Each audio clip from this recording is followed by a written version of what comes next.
चलिए आज बनाते हैं गणेश चतुर्थी स्पेशल बहुत ही टेस्टी चूरमा के लड्डू। तो ये बहुत ही ज़्यादा स्वादिष्ट एकदम सॉफ्ट बनकर तैयार होते हैं और इन्हें बनाने में कोई भी प्रॉब्लम नहीं आती है। आप चाहें तो इन्हें कम घी में भी बना सकते हैं और थोड़ा सा घी ज़्यादा ऐड करके भी इन्हें बनाया जा सकता है। अगर आप इन्हें ज़्यादा घी में बनाएंगे तो इनका स्वाद और ज़्यादा अच्छा आता है, मतलब बहुत ही बढ़िया लगते हैं ये खाने में। तो ये जो लड्डू हैं मैंने गुड़ से बनाकर तैयार किए हैं, तो आपको इसमें चीनी वगैरह ऐड करने की ज़रूरत नहीं पड़ेगी। साथ ही मैंने इसी मिक्सचर से बनाए हैं मोदक, जो कि गणेश जी को बहुत ही ज़्यादा प्रिय होते हैं। तो चलिए एक ही मिक्सचर से मतलब कि चूरमा के लड्डू और मोदक दोनों ही बनाकर फटाफट से तैयार कर लेते हैं। चूरमा के लड्डू और मोदक दोनों ही बनाना बहुत ही ज़्यादा आसान है और आप इन्हें 2 से 3 तरीक़ों से आराम से बना सकते हैं। किसी में भी इन्हें बनाने में प्रॉब्लम नहीं आती है। और इन्हें बनाने के लिए आपको बाज़ार से बहुत ज़्यादा सामान लाने की भी ज़रूरत नहीं होती है। घर में ही अवेलेबल चीज़ों से आप इन्हें बनाकर तैयार कर सकते हैं और बहुत ही टेस्टी चूरमा के लड्डू बनकर तैयार होते हैं, जो कि बहुत ही ज़्यादा हेल्दी भी होते हैं। मैंने यहाँ पर इन्हें बनाने के लिए एक बड़े से बर्तन में 2 कटोरी गेहूं का आटा ले लिया है, साथ में लिया है आधा कटोरी बेसन और इसमें मैंने यहाँ पर डाल दिया है थोड़ा सा नमक। ये डालना ऑप्शनल है, आप चाहें तो डालें, लेकिन इससे क्या होता है मीठे का जो टेस्ट होता है वो बैलेंस हो जाता है। आटा, बेसन और नमक को अच्छे से इस तरह से हाथ से मसलते हुए मिक्स कर लेंगे और फिर इसके बाद हमारे जो लड्डू हैं वो बहुत ही ज़्यादा टेस्टी बने, साथ ही इनमें बहुत ही ज़्यादा सॉफ्टनेस आए, इसके लिए यहाँ पर ऐड करेंगे देसी घी। तो यहाँ पर इसमें ऐड करेंगे मेल्टेड देसी घी। तो मैं यहाँ पर ऐड कर रही हूँ 4 से 5 चम्मच देसी घी। इसे मैंने मेल्ट करके ले लिया है। इससे क्या होता है कि लड्डू जो होते हैं ना, इनका टेस्ट बहुत ही बढ़िया आता है, साथ ही ये बहुत ही ज़्यादा मुलायम बनते हैं। गुड़ के लड्डू क्या होता है कभी कभी बनाते हैं तो वो हार्ड या फिर बहुत ही ज़्यादा कड़क हो जाते हैं। तो इस तरह से जब आप घी डालकर ये बनाएंगे गुड़ के लड्डू तो बहुत ही ज़्यादा सॉफ्ट बनेंगे और इनका स्वाद तो बहुत ही ज़्यादा अच्छा आएगा। घी डालने के बाद अच्छे से आटे में से ऐसे हथेलियों से रगड़ते हुए पहले मिक्स कर लेंगे और फिर इसमें थोड़ा थोड़ा पानी डालते हुए इसका एक सख्त डो बनाकर तैयार कर लेंगे। आटे को हमें यहाँ पर सख्त लगाकर तैयार करना है। इससे क्या होगा कि जब हम इसे टिक्कियाँ बनाकर घी या तेल में फ्राई करेंगे तो ये बहुत ज़्यादा तेल या फिर घी एब्जॉर्ब नहीं करेंगी और बहुत ही अच्छे से ये फ्राई भी हो जाएंगी। तो आटे में मैंने यहाँ पर ज़रूरत के हिसाब से थोड़ा थोड़ा पानी ऐड करते हुए इसका एक सख्त आटा इस तरह से लगाकर तैयार कर लिया है। आटे को हमें यहाँ पर बिल्कुल भी लूज़ नहीं रखना है। अगर आप लूज़ रखेंगे तो यहाँ पर जो भी हम टिक्कियाँ या फिर मुट्ठियाँ बनाएंगे फ्राई करने के लिए, वो बहुत ज़्यादा घी या फिर बहुत ज़्यादा तेल एब्जॉर्ब कर लेंगी और फिर जब ज़्यादा तेल या घी एब्जॉर्ब हो जाता है टिक्कियों के अंदर, फिर उससे जो लड्डू बनते हैं तो उनमें टेस्ट भी बहुत ज़्यादा अच्छा नहीं आता है, क्योंकि बहुत ज़्यादा घी लगता है या फिर आप तेल में फ्राई करेंगे तो बहुत ज़्यादा तेल वाला टेस्ट मुँह में आएगा। इसलिए आप इस तरह से एकदम सख्त डो लगाकर तैयार कर लें। मैंने यहाँ पर डो बनाने के बाद इसे कवर करके 5 मिनट के लिए रख दिया था और 5 मिनट में ये अच्छे से सेट हो जाएगा।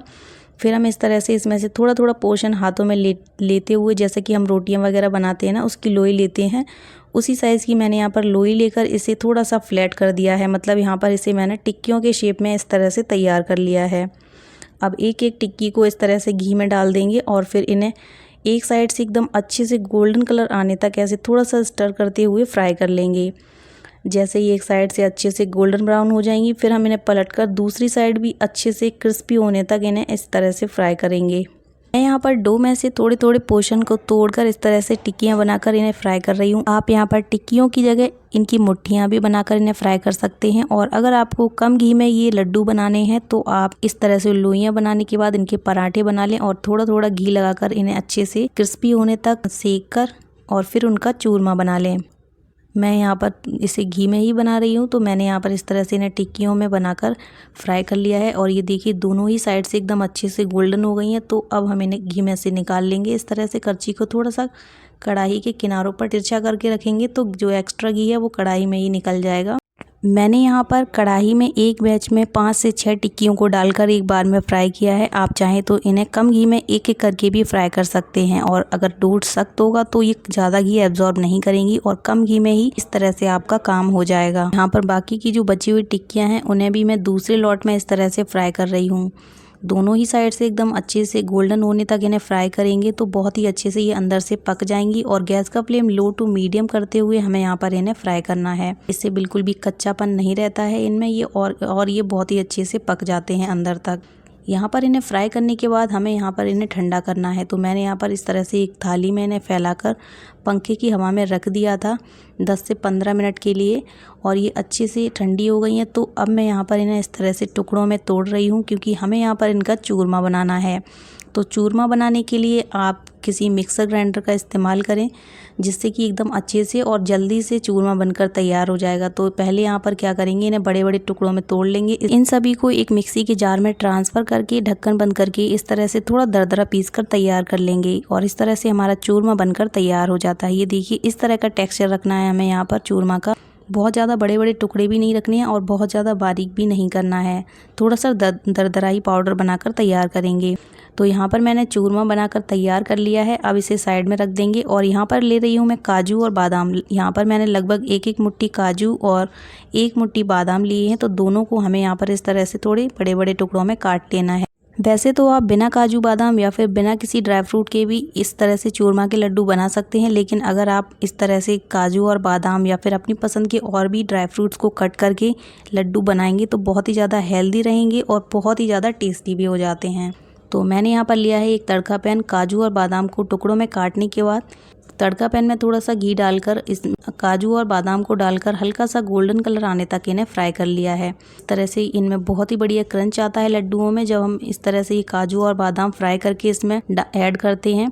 साथ में मैंने यहाँ पर ऐड कर दिए हैं 2 चम्मच सफ़ेद तिल। अगर आपके पास अवेलेबल हो तो ऐड करें, नहीं हो तो आप इसमें खसखस भी ऐड कर सकते हैं, और अगर खसखस भी अवेलेबल नहीं है तो आप उसे भी स्किप कर सकते हैं। तिल ड्राई फ्रूट्स को अच्छे से यहाँ पर चूरमा में मिक्स कर लेंगे। जो घी में मैंने ड्राई फ्रूट्स को फ्राई किया था उस घी को भी मैंने इसी में ऐड कर लिया है। यहाँ पर सभी चीज़ों को अच्छे से मिक्स करके साइड में रख देंगे। अब मैं यहाँ पर ये लड्डू गुड़ से बनाने वाली हूँ। तो मैं यहाँ पर ले रही हूँ 2 कटोरी गुड़ वाला पाउडर। 2 कटोरी आटा लिया था, आधा कटोरी बेसन लिया था। तो 2.5 कटोरी जो हमने पाउडर्ड चीज़ें ली थी उनके लिए मैं यहाँ पर 2 कटोरी गुड़ पाउडर ले रही हूँ। ये जो गुड़ पाउडर होता है इसे मेल्ट करने में बिल्कुल भी ज़्यादा टाइम नहीं लगता है। 2 मिनट में ही जब आप इसे लगातार थोड़ा सा पानी डालकर चलाते रहेंगे तो ये अच्छे से मेल्ट हो जाता है, बहुत जल्दी ही मेल्ट होता है। मैंने गैस पर एक कढ़ाई में 2 चम्मच घी डालकर इसमें ये गुड़ वाला पाउडर ऐड कर दिया है। अब अच्छे से यहाँ पर घी में इस तरह से लगातार चलाते हुए इसे मिक्स करेंगे। मैंने यहाँ पर इसमें आधा गिलास पानी डाल दिया था, जिससे कि एकदम अच्छे से जल्दी से मेल्ट हो गया है। गुड़ मेल्ट हो जाए और इसमें इस तरह से बुलबुली से आने लगे, मतलब इसमें उबाल आ जाए, तब तक कि आपको गुड़ को पकाना है। बहुत ज़्यादा देर तक इसे नहीं पकाएंगे। अगर आप ज़्यादा गुड़ को पका लेंगे तो लड्डू इसके जो लड्डू बनेंगे वो बहुत ही ज़्यादा कड़क हो जाएंगे। तो आपको इस चीज़ का ध्यान रखना है कि आपको यहाँ पर गुड़ को सिर्फ उबाल आने तक ही पकाना है और फिर तुरंत से इसे मिक्सचर में ऐड कर देना है। जैसे ही ये गुड़ अच्छे से मेल्ट हो जाए, इसमें बिल्कुल भी गुठलियाँ सी ना रहें, तब आप इसे जो चूरमा का मिक्सचर तैयार किया था उसमें ऐड कर दें। इस तरह से मैं यहाँ पर इसे छन्नी से छान कर ऐड कर रही हूँ, क्योंकि गुड़ में जो भी वेस्ट होता है ना वो छन्नी में इस तरह से ऊपर निकल कर आ जाता है और बहुत ही प्योर शुद्ध लड्डू बनकर तैयार होते हैं। गुड़ ऐड करके मैंने यहाँ पर इस मिक्सचर को करछी से एकदम अच्छे से मिक्स कर दिया है और फिर इसे थोड़ा सा ठंडा कर लिया है। इतना ठंडा करना है कि आपके हाथ इसकी गर्माहट सहन कर सकें। फिर इस तरह से थोड़ा थोड़ा पोर्शन हाथों में लेते हुए इसकी एकदम स्मूथ और गोल गोल लड्डू बनाकर तैयार कर लेंगे। इस तरह से चूरमा के बहुत ही टेस्टी, हेल्दी और बहुत ही मज़ेदार स्वादिष्ट लड्डू बनकर तैयार हो जाते हैं। आप इन्हें गणेश चतुर्थी पर गणपति जी के लिए भोग प्रसाद के लिए बनाइए, बहुत ही ज़्यादा टेस्टी बनते हैं। सभी को ये बहुत पसंद आएंगे। चूरमा के लड्डू बनाने के लिए हमने घर में ही अवेलेबल चीज़ों से इन्हें बनाकर तैयार किया है। जो भी चीज़ें इसमें लगती हैं वो हमेशा घरों में रहती ही हैं। तो आप इस तरह से घर में ही रखी चीज़ों से ये लड्डू बनाइए और एंजॉय कीजिए। यहाँ पर मैंने इसी तरह से बाकी के सभी लड्डू बनाकर तैयार कर लिए हैं। इसमें से जितने लड्डू आपको बनाने हैं आप इस तरह से बनाएं और ये देखिए कितने ज़्यादा यम्मी, बहुत ही मज़ेदार से लड्डू बनकर तैयार हुए हैं, जो कि बहुत ही हेल्दी हैं और साथ ही झटपट से बनकर तैयार हो जाते हैं। तो यहाँ पर मैंने गणेश चतुर्थी स्पेशल बहुत ही टेस्टी, स्वादिष्ट, हेल्दी लड्डू बनाकर तैयार कर लिए हैं, जो कि गणपति बप्पा को बहुत ही ज़्यादा पसंद आने वाले हैं। तो जो बचा हुआ मिक्सचर है उससे मैं बनाने वाली हूँ मोदक। गणपति जी के प्रिय मोदक बनाने के लिए यहाँ पर मैंने एक मोल्ड ले लिया है। मोदक मोल्ड है ये, तो इसमें पहले आप चाहें तो थोड़ा सा घी लगा लें, नहीं तो आप इसे डायरेक्टली भी इस तरह से मिक्सचर को इसमें ट्रांसफ़र करके अच्छे से इसे सेट कर दें। और फिर सभी साइड से सेट करने के बाद इसे प्रेस करके इस तरह से जब आप खोलेंगे तो ये देखिए बहुत ही बढ़िया सा मोदक बनकर तैयार हो गया है।